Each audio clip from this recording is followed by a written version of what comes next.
और शर्म आनी चाहिए ऐसे नेताओं को भी। इतना बड़ा षड्यंत्र जो रचा गया, ये बिना पिताजी का रच दिया गया। एक बेटा मुकदमा लिखा रहा, एक बेटा हमला करवा रहा, और पिता उस षड्यंत्र का हिस्सा। सबसे पहले तिलकराज बिहार को अपनी पार्टी से बर्खास्त करना चाहिए, उनको से इस्तीफा कराना चाहिए। जैसे ही शीशे को वो देखेंगे, उन्हें इस पूरे षड्यंत्र का आका मिल जाएगा, आका मिल जाएगा। इच्छा के लोग देख रहे हैं 4 साल से केवल नौटंकी हो रही है। फिर आप मिमियाने लगते हो बकरी की तरह, फिर घड़ियाली आंसू बांधने लगते हो। तो ये ऐसे शेर मैंने नहीं देखे भाई।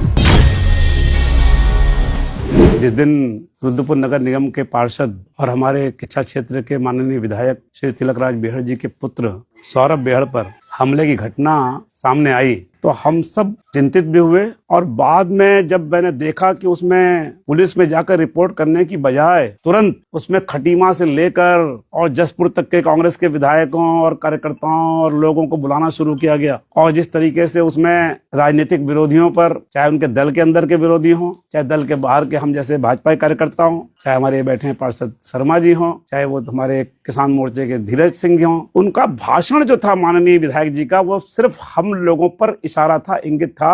आप अगर इसे पूरा सुने तो वो चाहते थे कि तत्काल हम लोगों को इसे मुलजिम बना दिया जाए। मैं इस बात से बड़ा हैरान हूं कि मेरे यहाँ हमला हो और मैं पुलिस में ना जाऊं, 3 दिन तक मुकदमा ना लिखाऊं, और इस बात के लिए पहले से कहना शुरू कर दूं कि पुलिस जिसे ढूंढेगी मैं उसे नहीं मानूंगा। आका चाहिए मुझे, और आका को मैं खुद निपटाऊंगा, और मैं अपनी पुरानी फॉर्म में आ जाऊंगा। और इस तरह की नाना बातें, और पूरा आक्रोश पूरी कांग्रेस पार्टी प्रदेश की खड़ी हो गई आकर के। और आप लोगों ने देखा कि किस तरीके से सरकार को, अधिकारियों को और अपने राजनीतिक विरोधियों को, उन्हें निपटाने का एक षड्यंत्र रचा गया। और आप देखें, शर्म आनी चाहिए कांग्रेस पार्टी को भी, और शर्म आनी चाहिए ऐसे नेताओं को भी, जो अपने पुत्र को अंगरक्षक दिलाने के लिए, गनर दिलाने के लिए, और राजनीति में, किच्छा में, अपने विधानसभा क्षेत्र में सहानुभूति बटोरने के लिए, और अपने पॉलिटिकल विरोधियों को इस षड्यंत्र में फंसाकर उन्हें अपराधी बनाने के उद्देश्य से जो ये काम किया गया, मैं धन्यवाद करना चाहता हूं उधम सिंह नगर की पुलिस का। हालांकि अभी पुलिस इनके रसूख के आगे कहीं ना कहीं अभी मुझे लगता है कि ठीक से गहराई तक नहीं पहुंची है, कि उन्होंने मुलजिमों को सामने लाई। 3 मुलजिम ऐसे लाए गए जिनका कोई आपराधिक इतिहास नहीं है, और वो ये कहते हैं कि सौरभ बेहड़ ने हमसे कहा था। आप बताएं, जिनके पुत्र अपने पिता के कहे के बिना शादी ब्याह में नहीं जाते, किसी प्रेस से बात नहीं कर सकते, कोई काम नहीं कर सकते, वो लोग बिना पिता के परमिशन के इतना बड़ा काम कर देंगे? इतना बड़ा षड्यंत्र जो रचा गया, ये बिना पिताजी का रच दिया गया। और उसके बाद 3 दिन तक आपने देखा, जो लोग रिपोर्ट नहीं दिखा रहे थे, उन लोगों पर जब पुलिस का दबाव बना के आप रिपोर्ट तो दीजिए, आप देखेंगे अपराधी, रिपोर्ट लिखाने वाला और षड्यंत्र करने वाला सब एक ही परिवार के लोग हैं। एक बेटा मुकदमा लिखा रहा, एक बेटा हमला करवा रहा, और पिता उस षड्यंत्र का हिस्सा। पूरा ना कोई दलील भी हमारी, अपील भी हमारी, वकील भी हमारा। ये पूरा जो खेल हुआ है, ये खेल केवल और केवल सरकार के बदनाम करने, और हम जैसे लोग जो उनके दुश्मन नहीं हैं, सिर्फ राजनीति में हमारा विरोध है, वो भी इसलिए है कि हम उनके सामने चुनाव लड़ते हैं, उनको कटघरे में खड़ा करने का काम किया गया। मैं आज तक कभी मेरे घर पुलिस नहीं आई। पहली बार ऐसा हुआ है इस केस में, मेरे भतीजों के कॉल डिटेल चेक करने के लिए यहाँ कहाँ थे, क्या थे, पुलिस पहुंच गई। ये बैठे मेरे बगल में पार्षद आदेश शर्मा, इनको कटघरे में खड़ा किया, इनके यहाँ पुलिस पहुंच गई, इन्हें बुलाया गया। राजनीति में राजनीतिक लड़ाई चलती रहती है, लेकिन इस तरीके से कलंकित करने का काम और सहानुभूति बटोरने का काम इनका पहले से इनका काम है। ये अगर वास्तव में कांग्रेस पार्टी दावा करती है कि जनता की पार्टी है, तो उनको सबसे पहले तिलकराज बेहड़ को अपनी पार्टी से बर्खास्त करना चाहिए, उनको से इस्तीफा कराना चाहिए, उनके लड़के से इस्तीफा कराना चाहिए, जिसने पूरे सिस्टम का मजाक उड़वाया, जिसकी वजह से सारी पुलिस परेशान हुई, सारा समाज चिंतित रहा, और सारे लोगों को चिंता हो गई कि क्या अब डेमोक्रेटिक सिस्टम इतना कमजोर पड़ गया कि विधायक के घर पे जाके लोग हमला कर देंगे, विधायक के घर के 10-70 मीटर की दूरी पर लोग उस पर हमला कर देंगे। मैं तो पहले ही दिन से, मैं इसलिए नहीं बोला, इन्होंने ये भी तंज कसा कि भाजपा के कुछ लोग आए, कुछ लोग नहीं आए। अरे क्या आए? हम तो आपको देखने गए थे, हमने उस समय नहीं कहा था मीडिया से। आप टकराए थे मुझसे व्यापार मंडल के चुनाव के नाम पर, और आपने कहा था कि चुनाव ऐसे ही होंगे, और एसडीएम को हटाने के धरने पर आप बैठ गए थे। आपके बयान अभी मेरे पास हैं, मैं दिखाता हूं अभी आपको।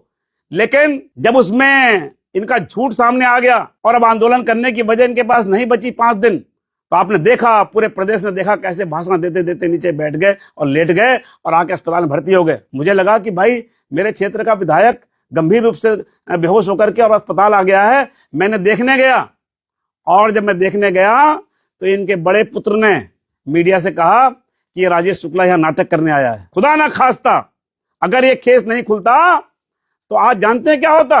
ये रोज 6 महीने तक अपने विरोधियों को ललकारते, सरकार को ललकारते, हम सबको कटघरे में खड़े करने का काम करते और जनता में ऐसा माहौल बनाते कि लोगों को लगता कि इस हमले में कहीं राजेश शुक्ला का तो हाथ नहीं था, इस हमले में राजेश शर्मा का तो हाथ नहीं था, इस हमले में जो उनके कांग्रेस के विरोधी हैं उनका हाथ तो नहीं था। इस तरीके का माहौल बनाकर इस पर राजनीतिक रोटियां सेकना चाह रहे थे कि बेहड़ जी आपने कहा था कि मैं केवल अपराधी नहीं चाहता, मैं आका चाहता हूं। आका कौन है? तो मैं आपके माध्यम से कहना चाहता हूं कि उनको अगर आका की तलाश है तो मेरी ओर से ये दर्पण उन्हें दिखाइएगा, ले जाकर भेंट करिएगा। जैसे ही इस शीशे को वो देखेंगे उन्हें इस पूरे षड्यंत्र का आका मिल जाएगा, आका दिखाई दे जाएगा। जो आईसीयू बन के मरीज बन के बैठा था तुम्हारे अस्पताल में और केस का खुलासा होते ही वहां से भाग जाता है, इसका मतलब कि आईसीयू में रखने का उसको जो मेडिकल सर्टिफिकेट दिया गया होगा इसकी भी जांच होनी चाहिए कि कहीं ये उनके रसूख के वजह से, विधायक के रसूख, मंत्री रहे हैं, 5 बार के विधायक हैं वो कहते हैं, उससे वजह से तो नहीं हो रहा है। कहीं उनके रसूख के दबाव में ही तो पुलिस ने इस मामले को जिस तरीके से खोलना चाहिए था पूरी तरीके से नहीं खोल पाई। पुलिस चौकी और थाना उनके प्रभाव में आ गया। वरना जो उन 3 बच्चों को जो हाई स्कूल इंटर में पढ़ते हैं, जो 1500 रुपए के लिए कर रहे थे, उनको तो आप मुंह भर के ले आए। आप उसको क्यों नहीं लाए जो षड्यंत्रकारी है इसमें? क्यों नहीं लाए सामने मीडिया के, और क्यों नहीं सामने लाए सबके सामने? किच्छा के लोग देख रहे हैं 4 साल से केवल नौटंकी हो रही है, केवल सहानुभूति अर्जित करने के लिए रोज मिथ्या आरोप लगाए जाते हैं, रोज अपने को बेचारा बन करके और दिखाया जाता है कि मुझ पर मेरे समर्थकों में हमले हो रहे हैं। किसी भी झगड़े को, किसी भी बात को सीधे जोड़ दिया जाता है। ये इनकी फितरत है, इनकी आदत है, इनकी शुरुआत वैसे ही हुई है और वही करना चाहते हैं। मैं एक बात और कहना चाहता हूँ, वो कह रहे थे कि मैं अपनी फॉर्म में आ जाऊंगा। आपकी फॉर्म देख ले लोगों ने, यही तो आपकी फॉर्म, यही तो देखा आपने कि आपको जब लोगों को गियर में लेना होता है, जब अधिकारियों को दबाव में लेना होता है, तब आप कहते हो मैं शेर हूं तराई का, और जब आपकी चोरी पकड़ी जाती है तो आप लोमड़ी बन जाते हो, फिर आप मिमियाने लगते हो बकरी की तरह, फिर घड़ियाली आंसू बांधने लगते हो। तो ये ऐसे शेर मैंने नहीं देखे भाई। शेर तो चाहे कैसी भी स्थिति हो, शेर शेर रहता, लेकिन शेर कभी रोने लग जा रहा है, कभी दूसरों को सड़े में फंसा रहा है, लोमड़ी की तरह अपने बयान बदल रहा है। ऐसे शेर के लिए मैं क्या कहूं? आप क्यों रोने लग गए? आपने क्यों कहा मेरे कर्मों की सजा मुझे मिल रही है? आपको मीडिया को बताने चाहिए। जब आपको अपराध बोध हो रहा है कि आपके कर्मों की सजा आपको मिली है, तो आपको मीडिया को बताना चाहिए कि आपने ऐसे कौन से कर्म किए थे जिसका आज आपको अपराध बोध हो रहा है। वरना ये तो माना जाएगा कि आपसी खेल था, तू षड्यंत्र कर ले, तू ऐसे कर ले, उसको बुला ले, ऐसे कर ले, और खुद ही पकड़ा जा, खुद ही मर जा, खुद ही मुद्दा बन जाए कि हम पर हमला हुआ, जानलेवा। पता नहीं कौन सा हमला था ये, 8 सेकंड में।